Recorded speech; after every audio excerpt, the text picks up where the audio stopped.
आपकी कॉलेज की जर्नी कैसी रही? कॉलेज तक का सफ़र कैसे रहा? कॉलेज से पहले की कुछ चीज़ें। तो मेरा नाम तो पता है, मेरा नाम आकाश चौधरी है। हॉस्टल लाइफ़ कैसी रही आपकी? Okay, yeah it was very good. Like in hostel we have friends, सब कुछ चल रहा था, बकचोदी होती थी, पढ़ाई होती थी। तो वो पहले आता है, ओए आता है, फिर ओए के बाद आपका यहाँ ओए क्लियर करके तो इंटरव्यू शेड्यूल होता है, 13 राउंड होते हैं इंटरव्यू। फिर जैसे हम लोग 12th में कहते थे कि जो है कि हम लोग क्वेश्चन सॉल्व करते थे, उसमें न्यूमेरिकल वैल्यू दी रहती थी, उसको फार्मूला पे रख के क्वेश्चन सॉल्व कर देते थे। लेकिन यहाँ पे उसका उल्टा था, हम लोग को फार्मूला बनाना है और सिस्टम उस फार्मूला को वेरीफाई करता था अपना इनपुट देके। ऐसा कोई मोमेंट जब आपको ऐसा रियलाइज़ हुआ हो कि अभी पढ़ना चाहिए, लाइक अभी नहीं पढ़ेंगे तो 4 साल गए हैं आगे के? तो ऐसा रियलाइज़ मुझे आई थिंक 3rd ईयर में हुआ था। तो सेकंड ईयर में आए होंगे तो ऐसा लगा होगा कि नए-नए कॉलेज में आए हैं, अभी कुछ तो एक्सप्लोर करते हैं। तो उधर पढ़ाई की हाँ, तरफ गए या फिर लाइक ऐसा एन्जॉय ही करना था उस टाइम? तो 2nd ईयर में जब आए तो वहाँ पे फर्स्ट ईयर ऐसा फील हो रहा था। तो आपने या उस डीएसए कब स्टार्ट करा था? लाइक फर्स्ट टाइम कब से स्टार्ट करा था कि ऐसी कोई चीज़ होती है, करनी है मुझे भी ऐसा? तो डीएसए के लिए मैं तो अच्छा अपना मैं ब्रांच बताना भूल गया। तो मैंने यहाँ पे ईसी जॉइन किया से आता था, तो फिर उसमें मैंने देखा कि लोग अपना सबमिट कर रहे हैं, तो उस समय ऐसा लगा कि मैं इस रेस में पीछे छूट जा रहा हूँ। हुँ। फिर वहाँ पे रियलाइज़ हुआ कि मुझे इसमें कुछ प्रोजेक्ट में भी करना चाहिए।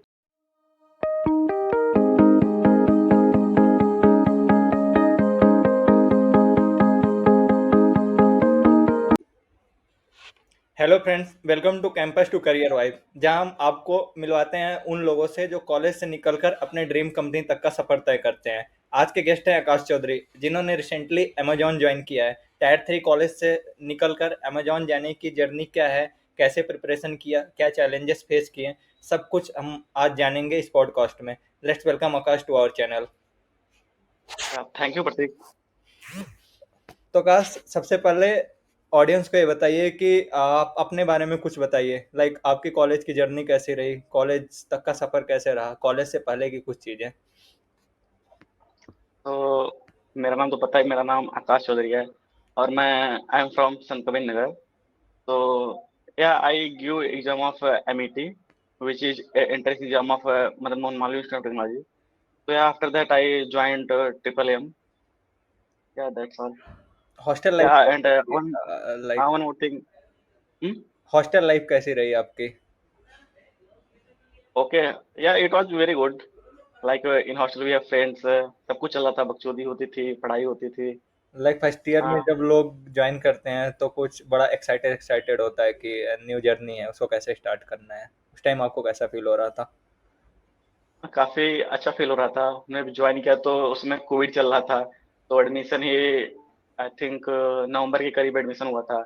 फिर हमारा फर्स्ट ईयर ऑलमोस्ट सब ऑनलाइन हुआ था। हाँ। एग्जाम के लिए हम लोग आई थिंक हाँ फर्स्ट सेमेस्टर में कॉलेज गए थे हाँ, and after that second semester was also online. तो या इट वाज गुड एक्सपीरियंस।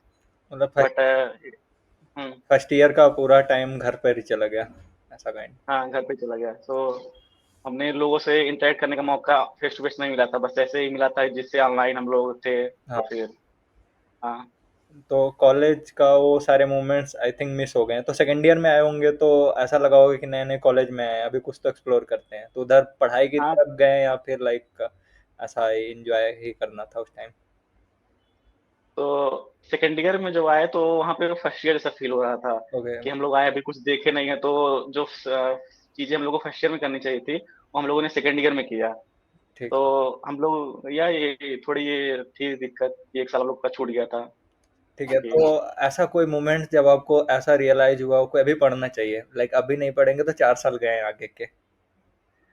तो ऐसा रियलाइज मुझे आई थिंक थर्ड ईयर में हुआ था कि थर्ड ईयर में हमारी एक कंपनी आई थी eLitmus, okay. You also know. हाँ। हाँ, तो उसमें ऐसा था कि they were given a task to create a project. तो मैंने कुछ प्रोजेक्ट में किया नहीं था, मैं मुझे केवल डीएसए आता था। तो फिर उसमें मैंने देखा कि लोग अपना सबमिट कर रहे हैं, तो उस समय ऐसा लगा कि मैं इस रेस में पीछे छूट जा रहा हूँ। हम्म। फिर वहाँ पे रियलाइज हुआ कि मुझे इसमें कुछ प्रोजेक्ट में भी करना चाहिए क्योंकि सिर्फ डीएसए से कुछ होने वाला नहीं है। फिर हाँ, वहाँ पे मैंने थोड़ा फिर प्रोजेक्ट के साइड भी गया। तो आपने या उस डीएसए कब स्टार्ट करा था, लाइक फर्स्ट टाइम कब से स्टार्ट करा था कि ऐसी कोई चीज होती है, करनी है मुझे भी ऐसा? तो डीएसए के लिए मैं तो अच्छा अपना मैं ब्रांच बताना भूल गया। सो मैंने यहाँ पे ईसी ज्वाइन किया था, electronics and communication engineering. So here मेरा टारगेट तो यहाँ एक कंपनी वाला तो बिल्कुल नहीं था। मुझे पहले था कि गेट में जाके वो पीएसयू या फिर वो ज्वाइन करना है। लेकिन फिर वहाँ पे हम लोगों में भी सी एक्चुअली सी था, तो मैंने जब सी पढ़ा थोड़ा ये इंटरेस्टिंग लगा।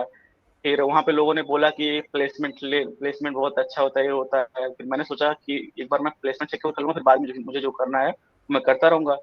फिर वहां से क्या हुआ कि हाँ, तो लोगों ने शुरुआत में तो एडवाइस ये दिया था कि लोग कोडी थेरी का वीडियो देखते थे, तो मैंने भी वहीं कोडी थेरी से स्टार्ट किया था। हम्म। तो मेरा एक्चुअली में मैंने लैपटॉप, मेरे पास फर्स्ट में लैपटॉप नहीं था। मैंने सेकंड ईयर में लैपटॉप लिया था, वो सेकंड ईयर के थर्ड सेम में लैपटॉप लिया। फिर वहां से मैंने वो कोडी थेरी का वीडियो देखना स्टार्ट किया। तो वहाँ पे एक्चुअली कुछ समझ में नहीं आ रहा था कि क्या चल रहा है क्या नहीं चल रहा है, क्योंकि पता है कि सो सी प्लस प्लस पूरा था, तो उसमें ऊप्स और ये सब बता रहे थे, क्योंकि डीएससी उसमें नहीं था। तो फिर हाँ। हाँ, वही कुछ शुरुआत की 10-20 वीडियो समझ में आई थी। after that when I go to contest in Coursera we have उस समय कॉन्टेस्ट आते थे। तो जब मैंने कॉन्टेस्ट दिया तो वो काफी इंटरेस्टिंग लगा था, हम्म। क्योंकि वहाँ पे ऐसा था कि जैसे हम लोग ट्वेल्थ में करते थे कि जो है कि हम लोग क्वेश्चन सॉल्व करते थे, उसमें न्यूमेरिकल वैल्यू दी रहती थी, उसको फार्मूला पे रख के क्वेश्चन सॉल्व कर देते थे। लेकिन यहाँ पे उसका उल्टा था, हम लोग को फार्मूला बनाना है और सिस्टम उस फार्मूला को वेरीफाई करता था अपना इनपुट देके।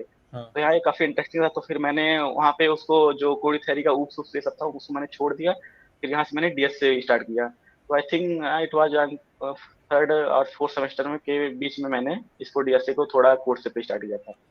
तो आपकी बाकी रूटीन जो टाइम क्या होती थी लाइक डीएसए करने की? डीएसए करने का कोई ऐसा मेरा रूटीन नहीं था। Like many people they have maintain streak on LeetCode CodeChef Codeforces, but I have not maintain any streak on any of platform. जब मेरा मन होता था मैं तभी करता था, क्योंकि अगर आप मेरा कोई भी प्रोफाइल आईडी खोल के ओपन करेंगे तो उसमें पाएंगे कि मेरा कभी मतलब वो कंटिन्यूअस नहीं था। तो मतलब वो था, लेकिन हमेशा कभी कभी 2 दिन 1 दिन का गैप हो जाता था, क्योंकि जब मेरा मन नहीं होता तो मैं नहीं करता था। तो ये मेरा था, कोई ऐसा पर्टिकुलर शेड्यूल नहीं था। लेकिन हाँ, कि मैं रेगुलर करता था, ये था। हाँ, मतलब कंसिस्टेंसी थी, हाँ, ब्रेक होता हाँ तो थोड़े टाइम के लिए बट फिर से वो वापस हो हाँ, जाता था। ब्रेक मैक्सिमम 1 2 डे होता था, और एग्जाम में वही 1 वीक 2 वीक्स मैक्सिमम। तो अच्छा, कोई resources like leet code GFG जिसपे ऐसा स्पेसिफिक आपने ज़्यादा टाइम स्पेंड करा हो और वो ज़्यादा हेल्पफुल रहा हो? तो मैंने अपना पहले कोड से स्टार्ट किया था, फिर कोड कोड फोर्सेस पे स्विच किया था। तो actually Codeforces was very helpful in cracking OA. If you are targeting for OA then you must go for Codeforces, because अगर आप कोड फोर्सेस करते हो तो वहाँ पे आपको न्यू प्रॉब्लम टैकल करने का टेक्निक आता है। अगर आप लीड कोड केवल करते हैं, जैसे although LeetCode is sufficient to crack interview, but वही है कि आपको उतना कॉन्फिडेंस नहीं आएगा। अगर आपने कोड फोर्सेस किया है तो आपको एक रहती है क्षमता कि अगर कोई मुझे एकदम नया क्वेश्चन जो जिसके पहले मैंने देखा ही नहीं है, उसको भी टैकल करने की क्षमता रहती है। Hmm. But if you did not do code forces, then you only able to do very specific type of question which you do earlier. Okay. That is difference. जैसा आपकी ब्रांच ईसीई था, तो आपके हाँ सब्जेक्ट कंप्यूटर साइंस है या placement journey में जो भी सब्जेक्ट पढ़ाए जाते हैं उनसे अलग रहते होंगे, तो आप इन सब चीज़ों हाँ। को कैसे मैनेज करते थे? तो जो यहाँ क्या कहते हैं, तो मेरा एक्चुअली जब मैं बोला था कि मेरा पहले था कि प्लेसमेंट नहीं लेना, फिर एक बार प्लेसमेंट लेना है। तो जब प्लेसमेंट लेना है तो मेरा ये मोटिव था कि जो सीजीपीओ 8 से ऊपर है। हुँ। उसके लिए मैं ऑलमोस्ट 1 वीक और मतलब कोई एग्जाम से पहले 10 दिन या 8 दिन पहले स्टार्ट करता था। तो पहले ही उसको एक बार देख लेता था। फिर हाँ, उतना ही सफिशियंट आई थिंक था कि 8 सीजीपीए से ऊपर आने के लिए। बाकी उसके अलावा जो था सब मैंने टाइम डीएसए में ही ऑलमोस्ट दिया है, बाकी थोड़ा टाइम प्रोजेक्ट में दिया है। बाकी हाँ। ठीक है, तो अमेज़न के लिए कैसे अप्लाई किया? लाइक ऑन कैंपस गए, ऑफ कैंपस या फिर किसी रेफरल के थ्रू, या जैसे भी आपका जो भी प्रोसेस था, वो क्या था? It was on campus, sorry, off campus, not on campus, off campus. So where I applied through Amazon job portal. Okay. Anyone can apply through Amazon job portal. Uh, so वहाँ पे call आना थोड़ा मुश्किल है। Actually I think it was may be luck based और something, I don't know.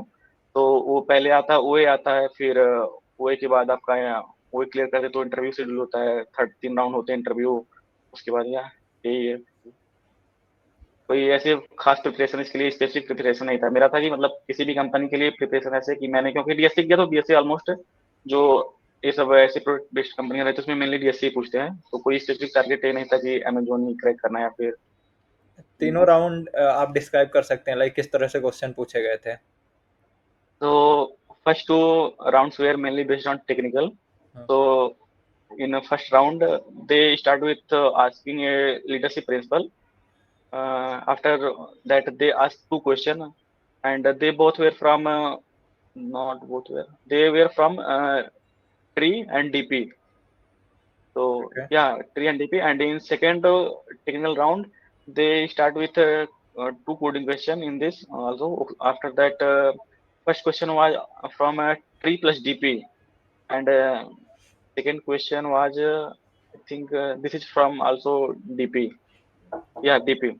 Okay. And after that, we have time. So they asked me one leadership principle and some core subject like OS and DBMS. Okay. Yeah. And in third round, they ask one question, not exactly one question. So in third round जो मेरा हुआ था थोड़ा थोड़ा इसमें अलग था कि जो इंटरव्यूअर है उसने एक अपना पहले से एक टेम्पलेट लिख के लाया था, तो उसने वो पेस्ट किया, मुझे बोला कि आपको डीबग करना है। तो उसने उसके लिए आई थिंक 30 to 35 मिनट दिए थे, तो हाँ मैंने उसको डीबग किया। थोड़ा लेंथी था लेकिन हाँ मैं उसको डीबग कर लिया। थोड़ी एक दो मिस्टेक थी, फिर उसने उसको क्रॉस क्वेश्चन किया, तो फिर मैंने उसको सॉल्व किया। अटदर्स उसमें भी आई थिंक दो लीडर्स क्वेश्चन पूछे थे। हाँ, Okay. बस यही हुआ। बाकी उन्होंने जो मैंने कंपनी में अपने काम किया था वो डिस्कशन हुआ उस पे। बस यही इतना हुआ था। ओके, तो जो लास्ट राउंड में डिबगिंग का क्वेश्चन था वो किस तरह का था, लाइक डीएसए से रिलेटेड था या फिर किसी प्रोजेक्ट से रिलेटेड? हाँ, डीएसए से रिलेटेड था वो। उन्होंने दिया था क्वेश्चन, तो उसमें कुछ अपना पहले से सब कुछ लिखा हुआ था, तो उसमें थोड़े थोड़े उन्होंने मतलब मिस्टेक जानबूझ के गलती कर दिया था कि ताकि वो मुझे डिबग करना पड़े। तो उसमें थोड़ी एक्चुअली मुझे दिक्कत इसलिए हो रही थी क्योंकि उन्होंने अपना लॉजिक लिखा हुआ था, मुझे उसको करेक्ट करना था। अगर मुझे शुरुआत से लिखना था तो आई थिंक मुझे 15 to 20 मिनट लगते, लेकिन अगर उनको लिखना था पहले मुझे वो समझना पड़ता कि व्हाट दे आर रिटेन। तो after that I have to correct that thing. हाँ, तो थोड़ी इसमें प्रॉब्लम थी, इसलिए उन्होंने एक्चुअली सफिशिएंट टाइम था मेरे लिए वो 30 to 35 मिनट। ओके, अमेजोन का बार रेजर राउंड काफ़ी लाइक फेमस है, तो हम्म। एग्जैक्टली आपका वो कैसा रहा एक्सपीरियंस बार रेजर राउंड को लेकर? हाँ, तो ये थर्ड राउंड बारेजा राउंड ही होता है। तो जैसे मैंने बोला एक्चुअली आपको यहाँ पे फर्स्ट और सेकंड राउंड तो कंफर्म है कि आपको दो क्वेश्चन पूछेंगे डीएसए का, और उसके बाद अगर टाइम बचेगा तो कुछ और भी पूछ सकते हैं। बट थर्ड राउंड में कुछ फिक्स नहीं रहता है, they can ask anything what they want. तो it depend on interviewer what they want to know. तो in my interviewer ask me only one question which you are related to debugging, that I already told you. So yeah, it was for me actually it was easy, but third round में unexpected है। कुछ लोगों से मैंने interview experience देखा, तो वहाँ पे लोगों से एलएलडी भी पूछ लेते हैं और कुछ भी पूछ लेते हैं कि कुछ लोगों से केवल वही पूछते हैं, लीडरशिप प्रिंसिपल ही पूछते हैं। तो हाँ, यही है कि इसके लिए आपको कुछ भी मतलब ऐसे लोगों से पजल भी पूछ लेते हैं, तो आपको यहाँ पे कुछ ऐसे इसको सबको मतलब क्या कहते हैं, हर चीज आनी चाहिए कि ताकि आपको प्रॉब्लम सॉल्विंग स्किल थोड़ी रहे कि आप वहाँ पे वो टैकल कर लें। Okay, like leadership principle Amazon बहुत पूछती है, तो हमें हाँ। उसकी प्रिपरेशन कैसे करनी चाहिए? लाइक उसमें कुछ पैटर्न के बेस पे आंसर देने होते हैं या कुछ स्पेसिफिक आंसर से आप बता सकते हैं लाइक किस तरह से उसकी प्रिपरेशन करें? हाँ, तो आप अगर लीडरशिप एक्चुअली आप उनको साइड पे देखेंगे तो वहाँ पे आई थिंक 16 लीडरशिप प्रिंसिपल हैं। तो उनका हर एक प्रिंसिपल पे वो बहुत ज्यादा फोकस्ड रहता है कि आपने अगर उनके अकॉर्डिंग ही बताया है जो उसे पूछेंगे, तो उनके अकॉर्डिंग बताया तभी वो सबको सेलेक्ट करेंगे, या नहीं तो फिर नहीं करेंगे। तो अगर आपसे कोई क्वेश्चन पूछते हैं तो आपको जेनरिक आंसर नहीं देना है कि ये ऐसा अगर मेरे साथ होता तो ऐसा करना चाहिए। आपको ये बताना है कि मैं कभी आपको सिनेरियो बताना चाहिए कि मैंने ऐसा कभी किया, वो मेरे साथ ऐसा हुआ था, पहले वो क्या स्टार पैटर्न फॉलो करना चाहिए कि पहले देखना चाहिए सिचुएशन क्या थी, फिर उसका उसमें आपका टास्क क्या था, फिर जो भी है कि आपको उसके आगे जो भी चलना था उसका लास्ट में कि आपने क्या किया उस पर टास्क मतलब एक्शन क्या लिया, फिर उसका रिजल्ट क्या है। तो ये बेसिकली स्टार पैटर्न बहुत जरूरी है। तो इसको देखो, बाकी वो सब एक क्वेश्चन पूछेंगे तो उसपे बहुत सारे पैटर्न्स अप्लाई होंगे, तो आपको सोचना कि कौन से पैटर्न पे आप आंसर बताएं ताकि वो बेस्ट हो। ओके, हम्म, लाइक यही था आपसे कौन बाकी। सा पूछा गया था एग्जैक्टली अगर आपको रिमेम्बर हो? Think I don't remember exactly, but they are related to like when you faced a new thing, how did you how you like how you solve this thing? Don't remember। Okay, उसमें था कि हाँ, कि basically we आपको अगर have to कोई answer हाँ all this on the star pattern. हाँ कि sorry. Like we have to answer all these things according to the star pattern and their leadership principle. Yes, Okay. आपको अगर star pattern पे answer भी देना है तो उनके लीडरशिप प्रिंसिपल से मैच खाए। Okay. लाइक उनका जो कस्टमर ऑब्सेशन और ये सब जो है बहुत इस पे फोकस्ड रहते हैं, तो इसमें बताना ही पड़ेगा। अगर आप बिना देखे ऐसे ही चले गए कि नॉर्मल 4 राउंड की तरह, तो आप रिजेक्ट हो जाएंगे। ओके, लाइक इससे पहले जैसे आप रिबन कम्युनिकेशन में थे, लाइक हाँ। तो वो भी एक अच्छी कंपनी है, बट वहाँ पे रहना और फिर अमेज़न में जाना, उन सब के बीच में लाइक बहुत सारे रिजेक्शन हुए होंगे, बहुत सारे फेलियर रहे होंगे, तो उसको आपने कैसे टैकल हुँ। करा? लाइक आपको भी तो लगा होगा ना, लाइक इतना करने के बाद मैं ऐसी कंपनी में एग्जिस्ट कर रहा हूँ ऐसा, तो इन सब चीज़ों को, इन सब थॉट को आप कैसे टैकल कर रहे थे? तो एक्चुअली ये था कि अ, मेरे पास जैसे मैंने कंपनी जब नॉर्मली मेरा टेक्निकल राउंड तो क्लियर हो जाता था, लेकिन मैं आके एचआर राउंड में ही छट जाता था। ओके। क्योंकि मैं एचआर राउंड के लिए प्रिपेयर नहीं करता था, ऐसा लगता था कि ठीक है, तो ऐसे ही है, हो जाएगा, इसमें कोई प्रॉब्लम नहीं है। तो ऐसे मैंने बहुत सारी कंपनी दिया था, हैशडीन का दिया था और लाइक बहुत सारी कंपनी दिया था, तो फिर उसमें नहीं हुआ था। मतलब 2-3 राउंड मेरा क्लियर हो तो भी लास्ट में आके छट जाता था। फिर मेरे को अमेज़न का जो मौका मिला, फिर मैंने इसको लीडरशिप प्रिंसिपल को काफ़ी सीरियसली लिया था कि क्योंकि मेरा पहला रिकॉर्ड इसमें बहुत खराब है, तो फिर ये भी एचआर राउंड की तरफ ही था। मैंने अमेज़न के लिए स्पेसिफिकली ये प्रिपेयर ही किया था कि मुझे मतलब ये चाहिए कि लीडरशिप प्रिंसिपल ऐसा है, तो हाँ, इसके लिए एकदम फ़ोकस्ड रहो। बाकी मेरा डीएसए तो ठीक था, तो फिर मैंने उस पे उतना फ़ोकस नहीं किया, लेकिन फिर भी मैंने लास्ट में जो इसके interview specific question leet code पे थे, वो मैंने देखे थे। बाकी हाँ, इतना ही आई थिंक इनफ था कि इसको क्रैक करने के लिए। लाइक प्लेसमेंट के टाइम पे जब कॉलेज में और लोग के प्लेसमेंट हो रहे होंगे, तो कभी ऐसे टाइम हुँ। लगा फाइनल ईयर में कि अभी तो मेरी हो ही नहीं पाएगी प्लेसमेंट, क्योंकि कॉलेज का सीन तो एक जैसा रहता है हर जगह पे, तो उस हाँ, तो सिचुएशन को कैसे हैंडल कर रहे थे? तो जैसे आपने पूछा था अभी क्वेश्चन कि आपने सीरियस कब हुआ था, तो मैं बोल रहा हूँ जब प्रोजेक्ट मेरे पास होना ही था तब सीरियस हुआ था। हाँ। लेकिन वो सीरियसनेस ऐसे कुछ दिन थी, फिर वो लगा कि मतलब 1-2 प्रोजेक्ट बना लिए तो मेरा हो गया कि काम हो गया। हम्म। फिर मैंने फिर उसको ऐसे छोड़ दिया, फिर मेरा डीएसए फिर से फोकस चला गया था। फिर जो कंपनियाँ नॉर्मली आती थी उनका फोकस तो ये था कि डीएसए दे देती थी। डीएसए ओह सॉरी प्रोजेक्ट दे देती थी, डीएसए नहीं। ओके। तो प्रोजेक्ट में सब कोई दे देती टास्क कि तुम्हें असाइनमेंट दे देती कि असाइनमेंट बनाओ या फिर वो स्टार्ट करती तो उनका मतलब मेन मोटिव रहता है कि डीएसए से ही स्टार्ट ओह सॉरी यार डीएसए बोल रहा हूँ। प्रोजेक्ट से स्टार्ट करते थे कि ये तुम्हारा प्रोजेक्ट आपने क्या बनाया है, आपको कोई ये मतलब ऐसे काम देते तो मेरा उसमें normally project I think almost everyone in my college everyone had done some project है सो या सो दे इन मतलब प्रोजेक्ट में काफी टफ था कि आपको कंप्लीट करना है। तो फिर ऐसे और कंपनियां भी बहुत सारी नहीं आई थी एक्चुअली मैं ईसी से हूँ तो बहुत सारी में मैं एलिजिबल भी नहीं था बैठने के लिए जो आती थी तो स्पेसिफिक सीएससी और आईटी के लिए ही बोलते थे कि उनको अलाउ करते थे बाकी ईसी अलाउड नहीं था। हाँ। तो फिर हाँ, तो फिर लगा कि लास्ट में अब कहीं नहीं होना है, फिर मैंने टीसीएस का भी दिया था, फिर एट लास्ट मुझे टीसीएस मिला था। फिर टीसीएस में वो भी इसमें उन्होंने आप निंजा बता बिल्ड सकते हैं लाइक एग्जैक्टली क्या मिला था, कौन सी प्रोफाइल के लिए? मुझे वो निंजा मिला था, सबसे जो उसमें लोएस्ट होती है। ओके। वो भी मैंने तो भी एक्सपेक्ट नहीं था मिलेगा क्योंकि उसमें भी ऐसे गया तो उसने मुझे इलेक्ट्रॉनिक्स से वो पूछने लगा था क्वेश्चन। मैंने बताया लेकिन फिर मुझे ऐसा लगा कि वो इंटरेस्टेड नहीं है लेकिन लास्ट में एक्चुअली निंजा मिल गया था।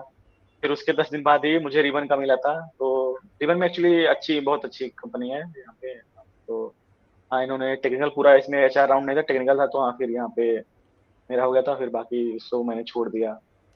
ओके। हुँ, लाइक अमेजोन के इंटरव्यू से पहले, लाइक एक दो वीक पहले, लाइक जो फाइनल राउंड आपका हाँ, होने वाला रहा होगा, तो उस टाइम आपकी हाँ। प्रिपरेशन क्या थी?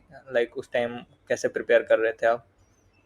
तो फाइनल राउंड जो थर्ड 12 राउंड था, तो उसके पहले तो मैंने सिर्फ लीडरशिप प्रिंसिपल और सिर्फ 4 क्वेश्चन ही देखे थे ताकि वहाँ पे ऐसा क्वेश्चन ना लग जाए कि हमको नया आना है, फिर वहाँ पे मुझे सिचुएशन बनानी पड़ी नए, फिर मुझे वो कुछ अपना स्टार्ट प्लान बनाना पड़े। इसलिए मैंने लगभग हर लीडरशिप प्रिंसिपल पे मैंने एक-एक अपना जो काम किया था इससे पहले, उस पे स्टार्ट पैटर्न का मैंने एक ही मतलब आंसर बना के रखा हुआ था कि हाँ, ये ऐसा-ऐसा है तो मैं बताऊँगा। अगर उससे रिलेटेड रहेगा तो फिर मैं देख लूँगा कि क्या है, क्या नहीं, उससे रिलेटेड तो मैं बता ही दूँगा। फिर हाँ और एक्चुअली 12 राउंड में वो सब नॉर्मली क्वेश्चन पूछते हैं, उसके बाद एक फ़ॉलो-अप पूछते हैं, फिर उसका समराइज़ेशन पूछते हैं कि इसके आपने जो किया तो इससे आपको क्या सीख मिली, ये सब पूछते हैं, तो इस सब के लिए भी प्रिपेयर रहना चाहिए था। बाकी लीड कोड का तो मैंने फर्स्ट सेकंड राउंड में मैंने लीड कोड भी देखा था इंटरव्यू क्वेश्चन ताकि कुछ ऐसा ना हो कि मैं क्योंकि मैंने डीएससी एक्चुअली किए हुए बहुत दिन हो गया था, तो थोड़ा वो इसलिए मैं एक बार प्रैक्टिस कर रहा था ताकि ये सब रहे कि क्योंकि जो ये अमेज़न वाला होता है, तो इसमें सब तुम्हारा कोड रन नहीं करवाते हैं। तुमको उनका एक डॉक देते हैं तो उसपे अब तुम्हें लिखना रहता है तो और वहाँ पे ना तुम्हें आउटपुट आएगा ना इनपुट आएगा। तो उन्हें आपको एक इनपुट देंगे, उस इनपुट के बेसिस पे आपको ड्राई रन करके आंसर निकालना रहेगा। तो इसलिए बहुत इम्पोर्टेंट था कि अगर मैंने कुछ गलत कर दिया तो फिर मैं मुझे वो पता भी नहीं लगेगा। तो इसलिए मैंने प्रैक्टिस कुछ किया था लीड कोड पे इससे रिलेटेड ताकि ऐसा ना हो कि मैं कुछ गलत कर दूँ और एक्सपेरियंस सही कर दूँ, फिर एक्सपेरियंस उससे इनपुट से सही कर दूँ, फिर वो प्रॉब्लम बाद में हो। बेसिकली यही था। लाइक एक्सप्लेनेशन पे ज़्यादा फोकस करते हैं एज कम्पेयर टू कोडिंग। हाँ। हाँ, यू हैव टू ओके हाँ और मेन वन मेन थिंग कि सॉल्व करना इनफ नहीं होता है, you have to tell them time complexity and space complexity. these are also main factor. Hmm. Okay, like tyre 2 tyre 3 college के student को आप क्या एडवाइस देना चाहते हैं? लाइक वो भी ऐसी कंपनियां लाइक अमेजोन, माइक्रोसॉफ्ट ऐसी कंपनियों को क्रैक करना चाहते हैं, बट उस टाइम उनको लगता है कि लाइक हमारे रेंज से ही बाहर हैं, तो ऐसे लोगों को क्या एडवाइस देना चाहेंगे आप? एडवाइस आई थिंक अभी के सिनेरियो में तो डीएसए एक कंपलसरी चीज है, तो आपको डीएसए तो करना ही चाहिए। बाकी आपको तो मैं यही कहूंगा कि किसी ऐसे कोर्स के चक्कर में ना फंसे कि लोग आजकल देख तो हर जगह कोर्स बिक रहा है। तो आपको क्या करना चाहिए कि आपको खुद एक्सप्लोर करना चाहिए। अगर आप एक कोर्स में लिमिट रहेंगे, फिर अगर कोई नया क्वेश्चन आ जाता है, फिर आप वहां पे फिर नहीं कर पाते हैं। तो ओके। आपको चाहिए कि पूरा एक्सप्लोर करें, पूरा ए टू जेड जो भी अपने मन से एक्सप्लोर करें। तो फिर आपके जो लोग हैं उनसे, सीनियर से आपके कांटेक्ट में रहें, उनसे पूछें कि क्या सिनेरियो है, क्या चल रहा है। क्योंकि अब देख रहा हूँ कि यहाँ पे एआई आ रही है, लेकिन अभी तो फिलहाल जो है कि डीएसए बेस पे ले रहे हैं, लेकिन मे भी हो सकता है फ्यूचर में कि this scenario will be change. But for now, you should explore everything, because first year, second year, you can explore everything what you want. तो हाँ, आफ्टर दैट आपको और सिर्फ कोड फोर्सेस फिर अगर आप ट्राई कर सकते हो, करना चाहिए। बहुत अच्छी चीज थी कि मैंने किया था, तो उसमें आपको एक नए क्वेश्चन को टैकल करने की एबिलिटी आ जाती है। अब बाकी वही को भी निकालने की जो रहती है वो बहुत अच्छी रहती है कि आपको चांस मैक्सिमम रहते हो जाने के। बाकी हाँ, यही है एडवाइस कि ऐसे कोर्स के फालतू में चक्कर में ना पड़े। Okay, let's move to our rapid fire question. Like one word your friend use to describe about you. Yeah, what I can do. Maybe I'm a very innocent person, so they called me a innocent man, nothing else. Okay, what you go to excuse skipping a lecture?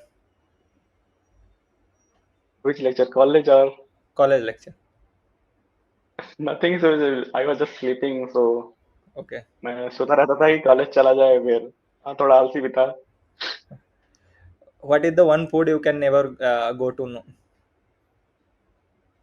Food, I think maybe it would be aloo paratha or fast food if you can. So burger maybe. Okay, like one thing you regret doing in college? तो college, हाँ, college, हाँ। सो मैंने जैसे कोई society नहीं join की थी, ये मेरा एक रिग्रेट था, क्योंकि मुझे करना चाहिए था। मैं शुरुआत में था कि ये क्या ही फर्क पड़ता है इससे, लेकिन हाँ, थोड़ा उसमें रहता है, अपना इन्वॉल्वमेंट रहता है, एंगेजमेंट रहता है, तो अच्छा रहता है। बाकी मैंने जैसे बहुत सारी चीजें एक्सप्लोर नहीं की, जैसे स्पोर्ट्स से रिलेटेड बहुत सारी चीजें एक्सप्लोर नहीं की। कुछ खेलता नहीं, तो वैसे ऐसे सोता रहता था या फिर घूमता, मतलब जो भी था। सो मैं देखने आता था, पार्टिसिपेट कभी नहीं किया था। सो मुझे पार्टिसिपेट करना था, तब रियलाइज हो रहा है, क्योंकि सब बहुत हेल्पफुल होती है यहाँ पे भी। अगर आप आओगे तो फिर थोड़ी हेल्प करती तो है जरूर, अगर आप पार्टिसिपेट किए हो, आपका यहाँ पे जो भी है थोड़ा स्किल रहता है, प्रेजेंटेशन कम्युनिकेशन स्किल। ओके। तो ये थी आकाश की इंस्पायरिंग जर्नी, एक सिंपल कॉलेज स्टूडेंट से अमेजोन तक का सफर। उम्मीद है कि आप सबको ये पॉडकास्ट इंफॉर्मेटिव और मोटिवेटिंग लगा है। अगर आप टायर 2 या टायर 3 कॉलेज में हो और आपको लगता है कि बड़े सपने सिर्फ दूसरों के लिए बने हैं, तो आकाश की जर्नी ये प्रूव करती है कि मेहनत और कंसिस्टेंसी से सब कुछ पॉसिबल हो सकता है।